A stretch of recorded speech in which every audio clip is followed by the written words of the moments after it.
Perkenalkan, nama saya Renzi Patola dari kelas 1A Akuntansi Manajerial. Pada kesempatan kali ini saya akan menjelaskan topik ke-8 tentang pengorganisasian.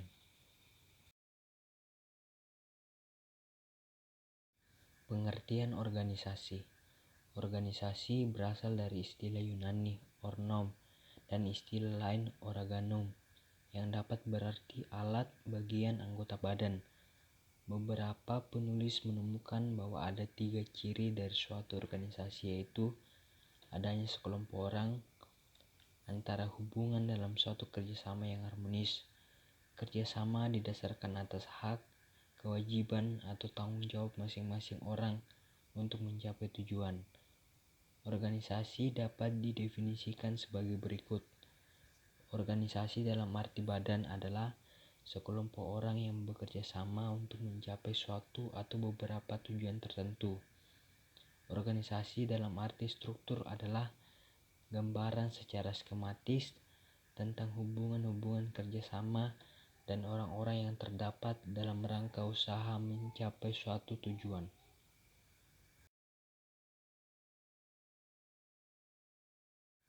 Organisasi statis, yaitu organisasi atau wadah di mana administrasi atau manajemen yang dijalankan atau dilaksanakan ini dapat berbentuk struktur organisasi. Organisasi dinamis, yaitu merupakan perubahan atau gerak yang terjadi dalam organisasi tersebut secara terus-menerus, secara atau proses manajemen, di mana fungsi-fungsi manajemen diterapkan atau dilaksanakan.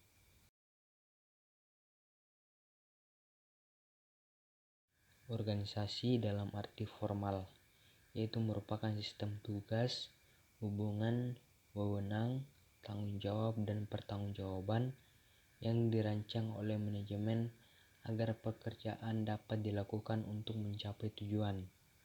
Organisasi dalam arti informal, yaitu suatu jaringan hubungan pribadi dan sosial yang mungkin tidak dilakukan atas dasar hubungan wewenang formal, tetapi lebih berdasarkan pada kebersamaan, seperti kepentingan perasaan, tugas dan pekerjaan, serta kegemaran.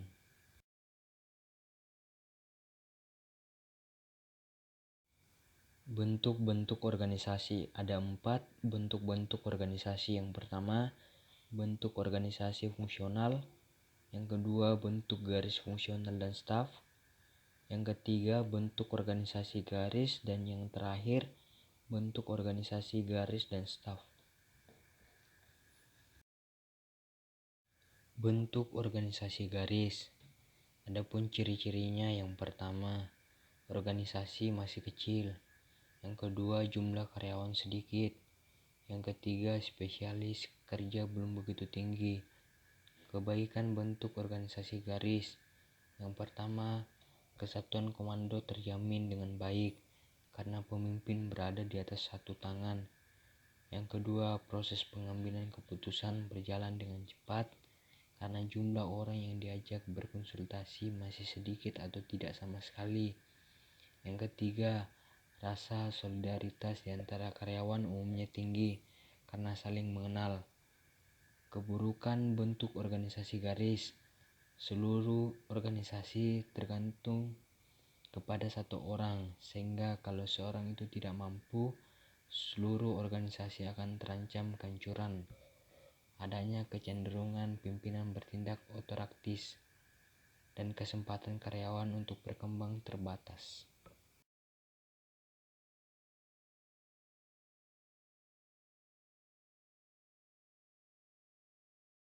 Bentuk organisasi fungsional. Kebaikannya yaitu pembagian tugas-tugas jelas, spesialis karyawan dapat dikembangkan dan digunakan semaksimal mungkin, digunakan tenaga ahli dalam berbagai bidang sesuai dengan fungsi-fungsinya. Keburukan dari bentuk organisasi fungsional, karena adanya spesialis sukar mengadakan tour of duty. Dan yang terakhir, para karyawan telah mementingkan bidangnya sehingga sukar dilaksanakan koordinasi.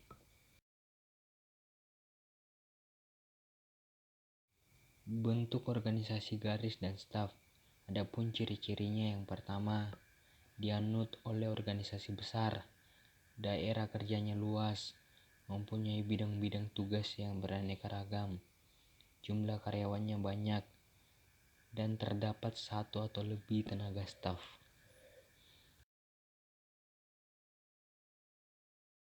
Prinsip-prinsip organisasi yang pertama, pedoman ke arah mana organisasi itu akan dibawa.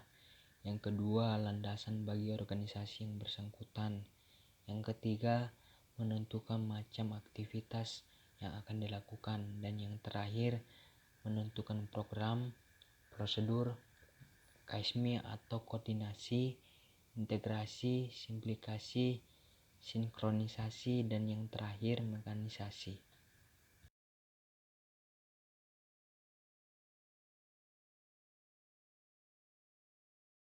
Keburukan dari organisasi garis dan staf. Yang pertama, karena karyawan tidak lagi saling mengenal, solidaritas sukar diharapkan. Yang kedua, karena rumit dan kompleksnya susunan organisasi, koordinasi kadang-kadang sukar diterapkan. Kebaikan dari organisasi garis dan staf. Yang pertama, dapat digunakan oleh setiap organisasi besar, apapun tujuannya, betapapun luasnya dan betapapun kompleks susunan organisasinya. Yang kedua, pengambilan keputusan yang sehat lebih mudah dapat diambil karena adanya staf ahli. Dan yang terakhir, perwujudan the right man in the right place lebih mudah dilaksanakan.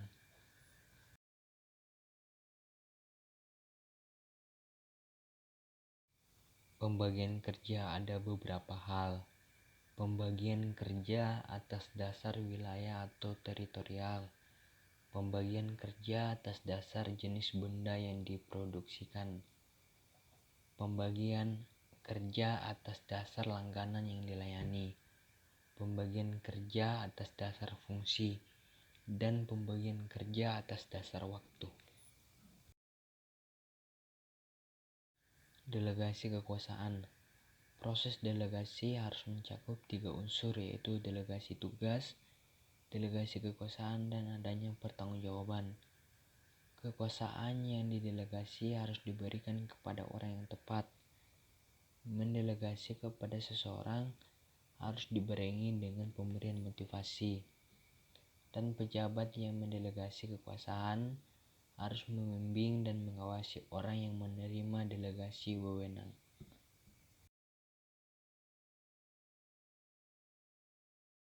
Manfaat dari delegasi adalah tanggung jawab bawahan dapat dimotivasi sehingga tidak perlu lagi menunggu perintah.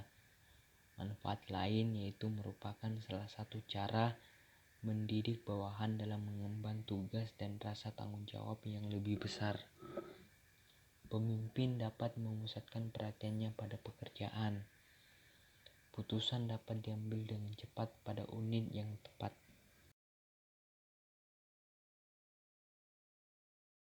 Rentang kekuasaan.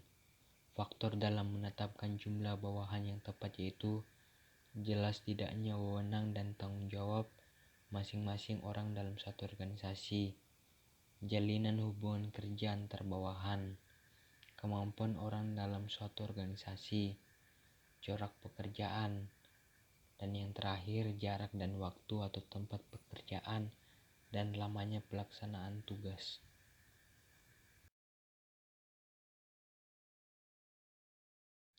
Tingkat-tingkat penguasaan. Berbagai tingkatan dalam organisasi. Yang pertama, 2-3 tingkat disebut organisasi pipi. Yang kedua, 4 tingkat disebut struktur organisasi dasar. Dan yang terakhir, 5 tingkat disebut struktur organisasi curam. Kesatuan perintah dan tanggung jawab. Menurut prinsip ini, seorang bawahan hanya mempunyai seorang atasan, dari siapa ia menerima perintah, kepada siapa ia memberi pertanggungjawaban akan pelaksanaan tugasnya. Koordinasi, yaitu usaha mengarahkan kegiatan seluruh unit-unit organisasi untuk memberikan sumbangan semaksimal mungkin bagi pencapaian tujuan organisasi secara keseluruhan. Sekian dari materi yang saya sampaikan, kurang lebihnya saya mohon maaf. Terima kasih.